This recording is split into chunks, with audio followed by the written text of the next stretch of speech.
Mari kita lanjutkan cerita sebelumnya. Judul cerita, Pernikahan Dadakan dengan CEO. Bab 731. Asal tahu saja, Daniel mulai memperhatikan Odelina juga karena Stefan. Stefan dan Olivia melakukan pernikahan dadakan. Odelina menjadi kakak ipar Stefan. Pada saat Odelina membaret mobilnya, Daniel meminta biaya reparasi di bawah harga yang sebenarnya. Hal itu juga karena Odelina adalah kakak ipar sahabatnya. Daniel tahu teman-temannya aku tidak akan diaku salah paham dan mengira dia menyukai Odelina. Namun, dia terlalu malas untuk memberi penjelasan. Semakin dia menjelaskan, sepertinya kesalahpahaman menjadi semakin parah, seperti efek Streisand. Setelah 3 pria bergabung, Stefan memesan 2 botol alkohol. Hanya Daniel yang tidak minum alkohol. Karena dia harus mengemudikan mobil nanti. Sedangkan Reiki dan Stefan minum sedikit. Namun, tidak sampai mabuk. Usai puas makan dan minum, semua orang hendak pergi. Reiki tiba-tiba berkata, "Stefan, Daniel, aku pulangnya bagaimana? Aku sudah minum alkohol, jadi nggak boleh bawa mobil." Tidak peduli seberapa tidak pekanya Daniel, dia juga tahu kalau Reiki sengaja. Reiki ingin Junia mengantarnya pulang. "Aku masih ada urusan mendesak. Aku pergi dulu." Usai berkata, Daniel langsung pergi. Stefan juga berkata, "Aku juga minum tadi. Maaf, aku nggak bisa antar Pak Reiki. Junia, sepertinya aku harus minta tolong sama kamu. Tolong aku antarkan Pak Reiki pulang ke rumahnya." Olivia ingin menyuruh Reiki untuk menggunakan jasa sopir pengganti. Namun, dia urungkan niatnya itu. Dia adalah mak comblang mereka berdua. Jadi dia harus menciptakan peluang untuk Reiki. Pada akhirnya, Junia yang mengantar Reiki pulang. Sedangkan Olivia dan Stefan kembali ke rumah mereka di Lotus Residence. Sesampainya di rumah, mereka baru tahu kalau Bilesti tidak ada di rumah. Olivia hendak menelepon Bilesti, tapi Stefan malah berkata, "Aku liburkan Bilesti 1 malam. Jadi kita berdua bisa bersenang-senang, menikmati dunia milik kita berdua." Sambil berbicara, Stefan berjalan ke belakang Olivia. Dia melingkarkan tangannya di pinggang Olivia, lalu menarik perempuan itu ke dalam pelukannya. Kemudian, dia menundukkan kepala dan membenamkannya di leher Olivia lalu berkata dengan suara serak, "Olive, coba panggil aku suamiku." "Aku suka dengar kamu panggil aku suamiku," timpalnya. Olivia merasa lehernya agak pegal. Dia ingin mendorong Stefan menjauh, tapi pria itu tidak mau melepaskannya. Oleh karena itu, Olivia hanya bisa berkata, "Jangan begini, aku geli." Stefan sengaja mencium pipi, daun telinga dan leher Olivia. Dia mencium dengan lembut, yang memberi Olivia kelembutan yang memabukkan. Olivia tidak sanggup menahan godaan seperti ini sehingga membuatnya merasa sangat frustrasi. Setelah bersusah payah, Olivia akhirnya berhasil memutar tubuhnya di dalam pelukan Stefan. Olivia melingkarkan tangannya di leher Stefan, lalu berubah jadi yang pasif menjadi aktif. Stefan bisa menggodanya, begitu juga dia. Apalagi Stefan jauh lebih sensitif darinya. Olivia hanya perlu menggodanya sebentar, Stefan sudah tidak tahan. Benar saja, tidak sampai 2 menit, Stefan menggendong Olivia ala bridal style dan kembali ke kamarnya. "Stefan, panggil aku suamiku. Suamiku, kita belum mandi. Mandi bareng." Olivia spontan tersipu malu, tapi dia tidak keberatan. Stefan mengubah lokasi. Dia pun pergi ke kamar mandi sambil menggendong istrinya yang cantik. Rasanya seperti 1 abad telah berlalu. Stefan baru menggendong Olivia keluar dari kamar mandi. Dia terlihat segar, tapi Olivia sudah mengantuk. Setelah Stefan membaringkannya di tempat tidur, Olivia menggumamkan sesuatu. Stefan mendekatkan telinganya untuk mendengar apa yang Olivia katakan. Namun, dia tidak bisa mendengar dengan jelas. Sesaat kemudian, Olivia sudah tidur lelap. Keesokan harinya, Olivia dibangunkan oleh suara bel pintu. Setelah merasa pria di sampingnya masih ada, Olivia pun menendang Stefan tanpa membuka matanya, lalu berkata, "Stefan, kamu bangun dan pergi buka pintu sana. Lihat siapa yang datang." Olivia masih mengantuk, juga sedikit lelah. Stefan tidak tahan godaan juga tidak boleh digoda. Begitu pria itu menggila, Olivia sendiri yang kewalahan. Bab 732. Mungkin itu mamaku. Stefan bangun dan berkata, setelah kamu tidur tadi malam, aku telepon mamaku. Aku minta mamaku datang dan temani kamu pergi beli gaun untuk kamu pakai saat pesta tahunan perusahaan nanti. Olivia tiba-tiba membuka matanya ketika mendengar perkataan suaminya. Dia pun langsung duduk di tempat tidur dan berkata, "Kamu tidur saja. Aku yang pergi buka pintu." Saat bicara, tangan dan kakinya juga bergerak cepat. Dia bergegas pergi mengganti bajunya, lalu menyisir rambutnya. Stefan memperhatikan Olivia melakukan hal-hal itu secepat mungkin. Kemudian, pria itu berkata, "Sebelum keluar, kamu pergi ke dapur lalu ambil dan pakai celemek." "Kenapa?" tanya Olivia dengan heran. "Lakukan saja apa yang aku katakan." Stefan tersenyum dan berkata, "Cepat pergi buka pintu.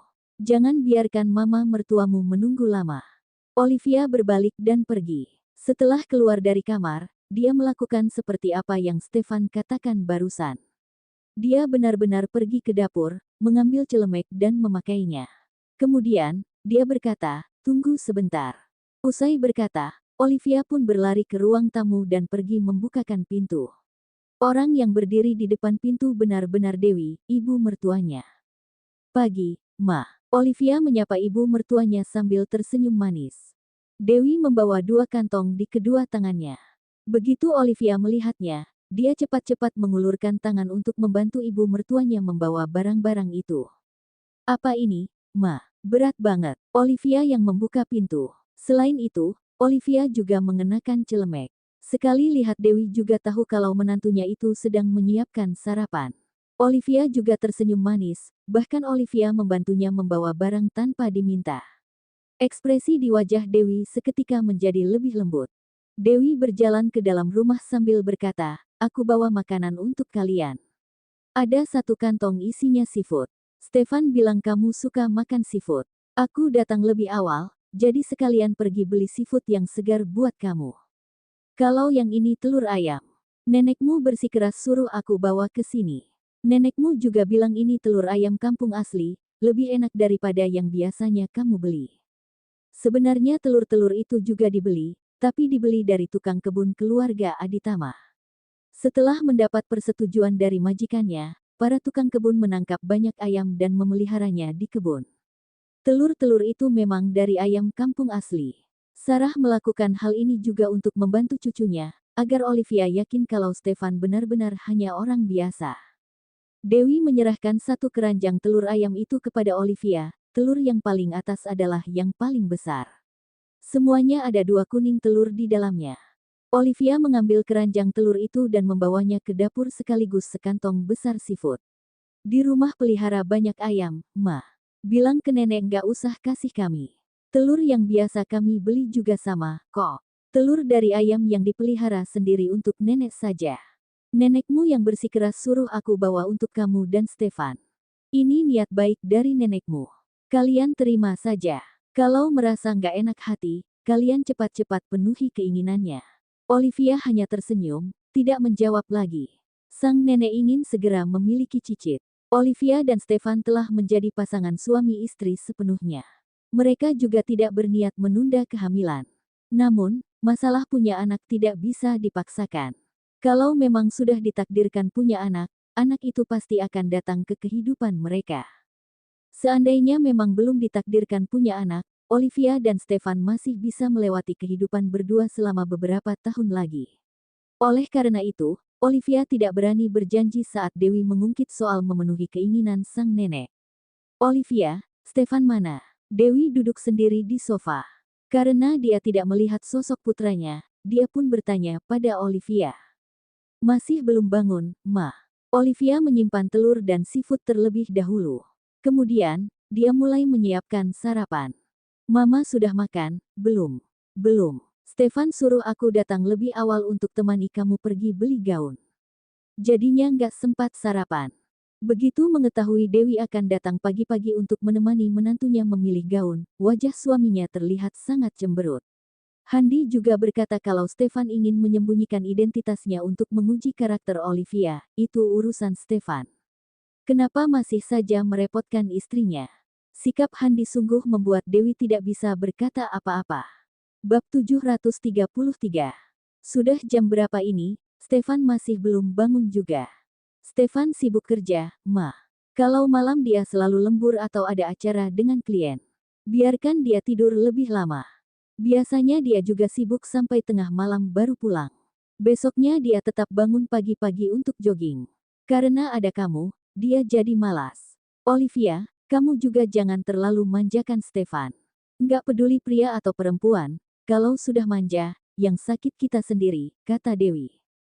Ma, Mama bicara hal buruk tentang aku di belakangku, ya.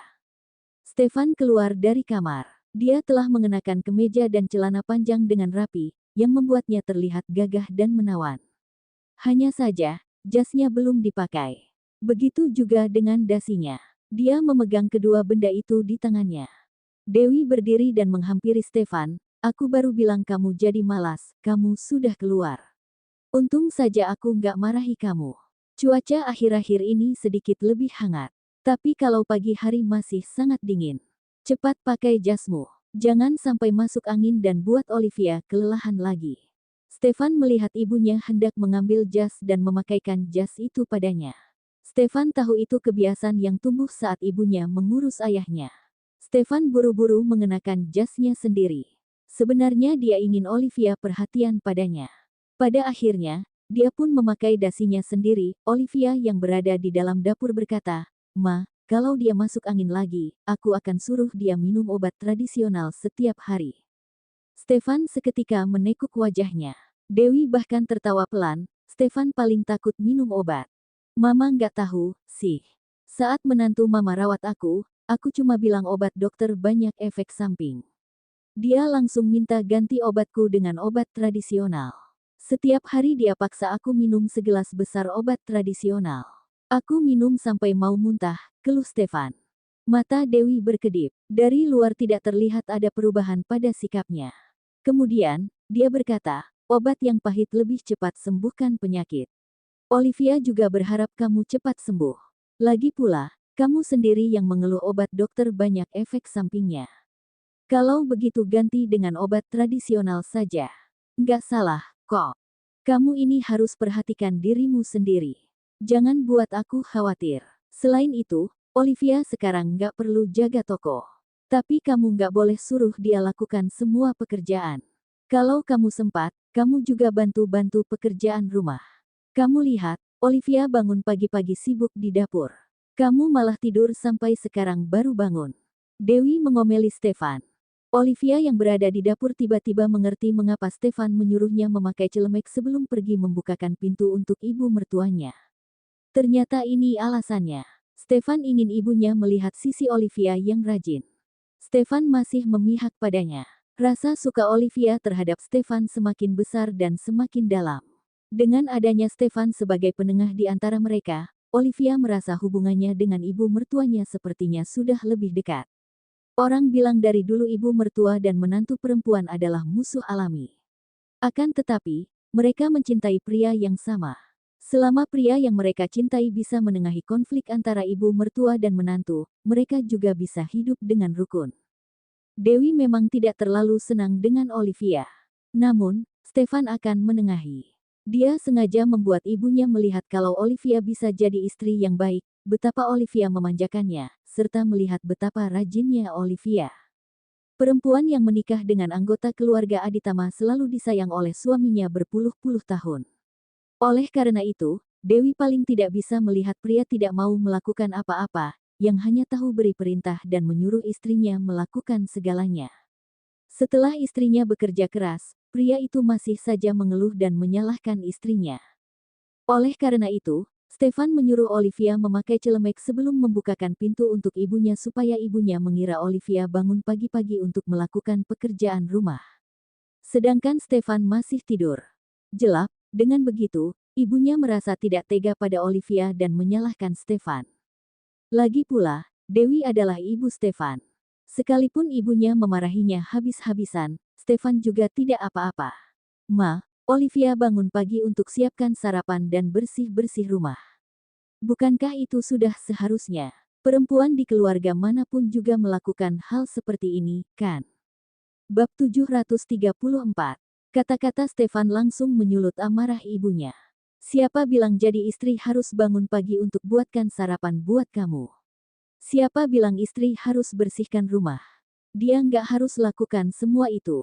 Dia nggak berutang apapun padamu, sampai harus melayanimu setiap waktu. Stefan, kamu bilang papamu adalah panutanmu. Tapi pemikiranmu itu sangat jauh berbeda dari papamu. Cepat perbaiki itu. Apa yang kamu pelajari sampai jadi seperti ini? Perempuan mana yang menikah dengan keluarga kita nggak dimanjakan? Hanya kamu yang perlakukan Olivia seperti Art. Masih bilang sudah seharusnya lagi. Untung saja aku yang datang ke sini hari ini. Coba saja kalau nenekmu yang datang dan dengar kamu ngomong seperti itu. Dia pasti akan pukul kamu sampai babak belur dengan tongkat. Olivia, Olivia. Usai memarahi putranya, Dewi memanggil Olivia yang sedang sibuk di dapur. Olivia segera keluar dari dapur dan bertanya, "Ada apa, Ma?" "Sini." Dewi menyuruh menantunya untuk mendekat. Kemudian, dia melepas celemek yang dipakai Olivia dengan tangannya sendiri. Setelah itu, dia berkata pada Stefan, "Buka dulu jas dan dasimu. Nanti baru pakai lagi." Stefan menuruti perintah ibunya. Kemudian, ibunya yang tersayang itu memakaikan celemek di tubuh Stefan dan mendorongnya ke dapur. Dia juga berkata, "Kamu pergi buat sarapan. Biar Olivia istirahat dulu. Ubah kebiasaan burukmu jadi bos besar di rumah itu." Olivia segera berkata, "Ma, nggak apa-apa. Biar aku saja." "Olivia, kamu jangan manjakan dia. Aku yang lahirkan dia. Aku tahu sifatnya. Dia ini sangat patriarki. Dia merasa semua orang harus mematuhinya. Kamu sudah bersamanya selama beberapa bulan. Kamu pasti mengalami banyak penderitaan, kan?" Olivia spontan berkata dalam hati, memang hanya Mama yang paling mengenal anaknya. Dulu Stefan benar-benar merasa semua orang harus mematuhinya. Semua harus berpusat padanya, dia adalah orang yang sangat picik dan mudah marah. Setelah mengalami 2 kali konflik dengan istrinya, Stefan mulai berubah. Tidak ada yang tahu apakah dia bisa berubah sepenuhnya. Siapa tahu suatu saat Stefan akan marah, lalu bertengkar dan perang dingin dengan Olivia lagi. "Ma, aku sekarang bahkan nggak tahu siapa baru anak kandung Mama." Stefan bergumam sambil mengikat celemeknya. Kemudian, dia memasang raut wajah enggan baru pergi ke dapur.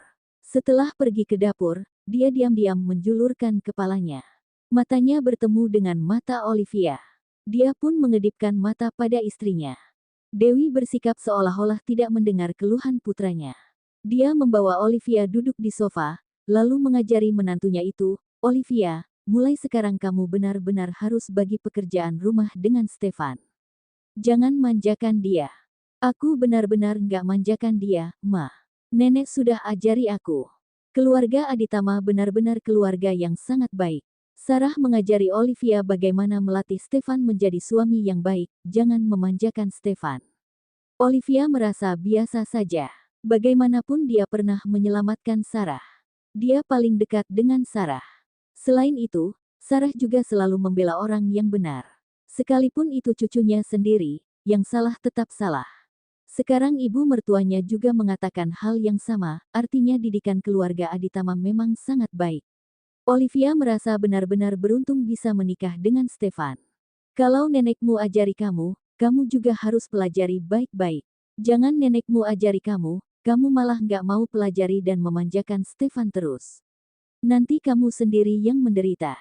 Olivia tersenyum dan berkata, "Ma, bagi orang yang nggak tahu, pas dengar Mama ngomong begitu pasti mengira aku anak kandung Mama dan Stefan menantu Mama." Dewi. Sepertinya, Dewi benar-benar sedikit terbalik. Seharusnya dia membantu putranya. Kalau sudah rukun dengan menantu, menantu juga seperti anak perempuan sendiri, ujar Dewi yang menipu dirinya sendiri. Mungkin karena selama ini suaminya selalu memanjakannya. Begitu Dewi mendengar kata-kata Stefan tadi, dia pun berbalik membela Olivia. Dewi tiba-tiba merasa seperti tertipu oleh putranya. Bab 735. Dewi yang merasa telah ditipu oleh putranya sendiri sengaja memperlakukan Olivia dengan baik saat sarapan. Hal itu membuat putranya cemburu dan berkata dengan wajah masam, "Ma, aku anak pungut, ya." Dewi memicingkan matanya ke arah Stefan dan berkata, "Seperti inilah sikapku terhadap putri anak perempuan dan anak laki-laki." Dewi ingin melihat apakah bocah tengik itu masih berani menipunya lagi. Stefan. Selesai sarapan, Olivia mengantar Stefan ke bawah dulu. Sebenarnya aku juga punya gaun. Nggak perlu beli yang baru. Olivia berkata pada suaminya, harga gaun agak mahal. Jarang dipakai lagi. Paling setahun baru pakai sekali. Kalau beli ujung-ujungnya taruh di dalam lemari saja. Kalau aku jadi gemuk, nggak muat, rasanya sayang banget. Buang-buang uang saja. Aku rasa aku punya satu gaun saja sudah cukup. Nggak perlu sampai beli baru. Sebentar lagi tahun baru. Kita masih harus beli banyak barang. Pengeluaran semakin banyak. Kamu juga nggak bilang sama aku dulu. Sekarang mama sudah datang ke sini. Stefan mendengarkan keluhan istrinya. Sebelum masuk ke dalam mobil, dia mencolek hidung Olivia dan berkata, Olive, aku pernah bilang sama kamu. Aku akan berikan semua yang mampu aku berikan. Kalau kondisi keuanganku nggak bagus, aku nggak akan melakukan ini. Aku melakukan ini, berarti kondisi keuanganku masih bagus. Tenang saja, aku masih punya uang untuk beli 2 gaun baru untuk istriku. Tahun baru nanti kita nggak usah beli banyak-banyak barang. Kasih ke orang tua saja uangnya. Kita masih bisa dapatkan banyak uang. Terutama kamu. Ini tahun baru pertamamu di rumahku. Mereka pasti akan kasih kamu amplop besar. Stefan sengaja berkata, nanti kalau amplop yang kamu dapatkan sangat banyak, kamu harus bagi setengah denganku. Karena ada aku, kamu baru bisa menjadi menantu keluargaku. Olivia tertawa lepas, oke. Kita bagi setengah amplop yang aku dapatkan di tahun baru nanti. Aku sudah transfer ke mama uang untuk beli gaun. Mamaku punya banyak teman nyonya dari keluarga ternama. Mamaku tahu, kok, biar dia bantu kamu pilih gaun. Dia nggak hanya bisa pilih gaun yang cocok untuk kamu. Dia juga bisa bedakan bahan mana yang bagus dan jelek. Kamu nggak perlu khawatir bakal ditipu. Stefan takut Olivia tidak mau menggunakan uangnya. Oleh karena itu, dia mentransfer uang itu ke rekening ibunya terlebih dahulu. Dewi tidak ingin mengambil uang Stefan. Namun, Stefan berkata kalau pengeluaran istrinya menjadi tanggung jawabnya. Tidak ada alasan bagi ibunya untuk membantunya menanggung biaya pengeluaran tersebut. Dewi pun tidak ingin berdebat dengan Stefan. Oleh karena itu, dia mengambil semua uang yang ditransfer Stefan. Oke, Stefan. Panggil suamiku. Stefan menatap Olivia dengan lembut dan berkata dengan suara pelan, suaramu harus lebih lembut, lebih manis. Biar yang dengar langsung merasa seperti kesetrum dari ujung kepala hingga ke ujung kaki. Olivia menepuk lengan Stefan dan merengut, seperti kamu, kan? Aku nggak merasa kesetrum dari ujung kepala hingga ke ujung kaki. Sebaliknya, sekujur tubuhku malah merinding. Ayolah, Olive, panggil sekali saja. Kamu nggak terbiasa ngomong dengan nada manja. Kalau begitu, coba lebih lembut sedikit. Setelah dengar kamu panggil, aku benar-benar merasa senang. Kerja pun jadi lebih semangat. Dengan begitu, aku bisa selesaikan pekerjaanku lebih cepat dan pulang kerja lebih awal untuk temani kamu. Olivia sungguh tidak berdaya menghadapi Stefan. Dia tidak punya pilihan selain memanggilnya dengan panggilan, suamiku. Suara nyamuk lebih keras dari suara kamu, kata Stefan. Kamu pergi kerja dulu. Nanti aku pergi belanja sama mama, aku bakal beli toa dan panggil kamu pakai toa itu setiap hari. Biar semua orang di area sini dengar juga. Oke. Beneran. Iya, beneran. Usai didesak berulang kali oleh Olivia, Stefan akhirnya pergi dengan enggan. Begitu mobilnya keluar dari Lotus Residence, dia pun bergabung dengan tim pengawalnya. Kemudian, dia pindah ke mobil pribadinya dan pergi ke Aditama Group sambil dikawal oleh mobil pengawalnya. Setelah Stefan berangkat kerja, Olivia pergi membeli gaun sambil ditemani ibu mertuanya. Bab 736. Dewi ingin membuat menantunya menjadi perempuan paling mempesona dalam pesta tahunan perusahaan. Gaun yang dia pilih untuk Olivia adalah gaun paling indah. Untung saja Olivia memiliki aura yang bagus. Setiap kali dia mencoba gaun, kelebihan gaun itu bisa terlihat jelas. Dewi melihat Olivia yang sudah mengenakan gaun dan terlihat seperti orang yang berbeda. Dia pun berkata, Olive, auramu cukup bagus. Tapi kalau kamu mau belajar etiket, kamu pasti bisa jadi seperti perempuan kalangan atas. Ma, targetku hanya cari uang banyak-banyak dan beli rumah. Aku nggak tertarik jadi perempuan kalangan atas. Aku juga nggak bisa jadi seperti itu, perempuan kalangan atas pasti memiliki latar belakang keluarga yang kuat. Sedangkan aku hanya seorang penjual buku yang mengandalkan kerja sama dengan sekolah untuk cari uang. Aku mana berani memikirkan hal-hal yang nggak mungkin jadi kenyataan. Stefan punya 2 rumah.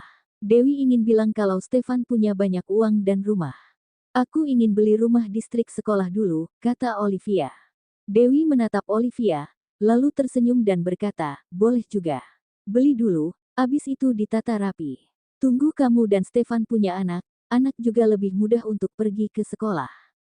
Dari kata-kata Olivia barusan Dewi pun tahu kalau Stefan dan Olivia telah menjadi pasangan suami istri sungguhan. Dewi tersenyum di wajahnya, tapi dia diam-diam menghela napas di dalam hati. Sepertinya, menantu pertamanya sudah pasti Olivia. Tidak akan pernah berubah. Mulai sekarang, dia akan memberikan lebih banyak nasihat kepada menantunya ini. Tidak mudah untuk menjadi kakak ipar pertama.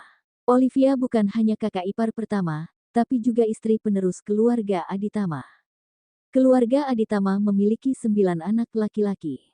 Tidak mungkin semuanya seperti Stefan yang menikah dengan perempuan tanpa latar belakang. Kelak, Olivia harus menghadapi saudara-saudara ipar yang latar belakang keluarganya jauh lebih baik dari Olivia. Olivia harus mengandalkan dirinya sendiri untuk bisa bergaul dengan mereka dan mengontrol mereka sebagai kakak ipar pertama.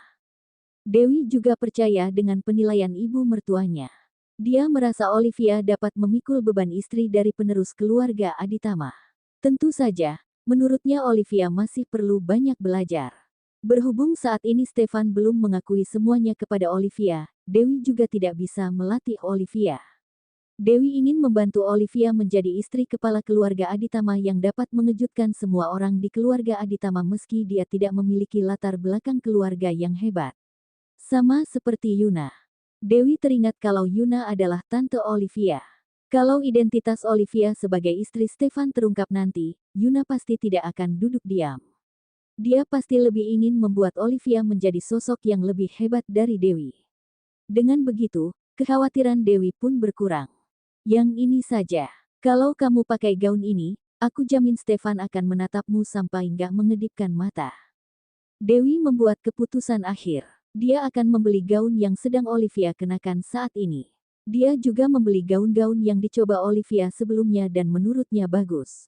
Setelah membeli gaun, Dewi juga mengajak Olivia untuk membeli sepatu hak tinggi. Biasanya Olivia harus mengemudikan mobil. Oleh karena itu, dia tidak memakai sepatu hak tinggi. Namun, untuk menghadiri pesta tahunan perusahaan, dia mau tidak mau harus memakai sepatu hak tinggi. Dewi dan Olivia pergi belanja sepanjang hari. Keduanya membeli banyak barang. Olivia membeli beberapa baju baru untuk Stefan dengan uangnya sendiri. Pada saat Stefan memaksanya untuk mendominasi, Olivia berkata dia akan membelikan lebih banyak baju untuk Stefan. Agar pria itu hanya bisa memakai baju yang Olivia belikan untuknya kelak. Sejak Stefan kembali dari perjalanan bisnis, Olivia belum melakukannya. Hari ini dia pergi belanja. Waktu yang tepat untuk melakukannya. Dewi melihat Olivia membeli baju baru untuk Stefan. Satu setelan jas harganya 40 juta. Sekali beli, Olivia membeli beberapa setel. Bagi orang biasa itu sudah termasuk baju yang sangat mahal. Ternyata Olivia sangat baik pada Stefan.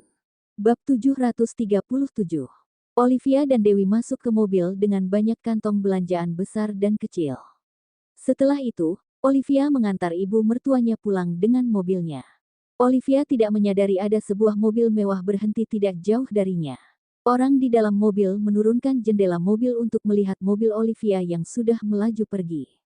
Orang itu bertanya kepada menantunya yang duduk di sampingnya, Tiara, salah satu dari 2 perempuan tadi itu Olive, kan? Tiara mengangguk tegas, iya, itu Olive.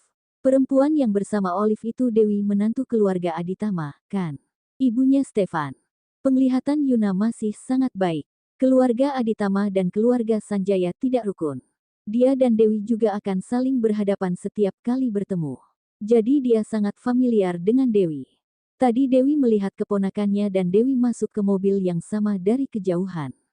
Oleh karena itu, dia segera meminta Tiara untuk berhenti dan melihat dengan jelas. Ternyata itu benar-benar Dewi. Mengapa Olivia bisa bersama Dewi? Ma, orang itu memang mirip Bu Dewi. Tapi Bu Dewi atau bukan, aku nggak tahu. Aku nggak lihat wajahnya dengan jelas. Soalnya agak jauh, kan? Ujar Tiara yang tidak berani mengatakan terlalu pasti. Aku yakin itu dia, pasti dia. Aku sudah melawannya selama bertahun-tahun. Sekalipun dia berubah jadi abu, aku tetap bisa mengenalinya. Olive sedang bersama Dewi. Hubungan mereka kelihatannya sangat harmonis. Nama belakang suami Olivia juga Aditama. Yuna tiba-tiba menyadari kalau dia telah mengabaikan suami keponakannya. Sepertinya dia tidak pernah menanyakan nama suami Olivia, bukan? Tiara, menurutmu suami Olivia Stefan, bukan? Atau adiknya Stefan? Enggak, adik kandung Stefan enggak ada yang kerja di Aditama Group. Suami Olivia kerja di Aditama Group. Kalau begitu pasti Stefan. Jantung Tiara seketika mencelos. Namun, dia berusaha untuk tetap tenang. Dia tidak berani memberitahu Yuna kalau dia dan Aksa sejak awal sudah tahu Stefan adalah suami Olivia. Untung saja, Yuna tidak menyadari reaksi Tiara. Dia masih sibuk dengan pemikirannya sendiri, kalau Stefan adalah suami Olivia, banyak hal yang bisa dipahami.